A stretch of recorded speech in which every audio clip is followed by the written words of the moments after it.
టాలీవుడ్ లో ఈ వారం మీడియం రేంజ్ మూవీల నుండి ఎక్స్పెరిమెంట్స్ వరకు థియేటర్స్ లో సందడి చేయబోతోంది. నారా రోహిత్ ప్రతినిధి సీక్వెల్ తో సీతా కళ్యాణ వైభోగమే మూవీ పోటీ పడబోతోంది.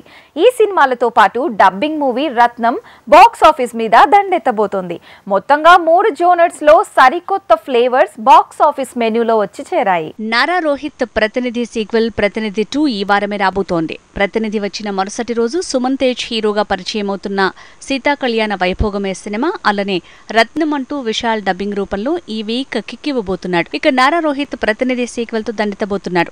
వరుస ఫెయిల్యూర్స్ తో ఢీలా పడ్డ తను ప్రతినిధి అంటూ హిట్ ఫార్ములాని నమ్ముకుని ముందుకు వెళ్తున్నాడు.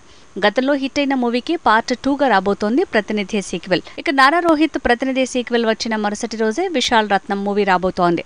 మాస్ జానర్ లో రాబోతున్న ఈ సినిమా టాలీవుడ్ లో ప్రతినిధి మూవీకి పోటీ ఇచ్చేలా ఉందంటున్నారు. టాలీవుడ్ లో మార్కెట్ ఉన్న అతి కొద్ది మంది తమిళ హీరోల్లో విశాల్ ఒకడు. అలాంటి తను ఇప్పుడు రత్నం మూవీతో ఈ ఫ్రైడే కోల్వర్ట్ టాలీవుడ్ ఇలా 2 మార్కెట్ల మీద ఒకేసారి దండెత్తబోతున్నాడు. ఇక టాలీవుడ్ లో ఈ వారం మీడియం బడ్జెట్ తో తెరకెక్కినా కూడా ఓ పెద్ద సినిమా రేంజ్ లో అందరి అటెన్షన్ లాక్కుంటోంది సీతా కళ్యాణ వైభోగమే. లవ్ మీ మూవీ వాయిదా పడడంతో ఈ వారం బాక్సాఫీస్ లో ముక్కోనపు పోటీ కనిపిస్తోంది.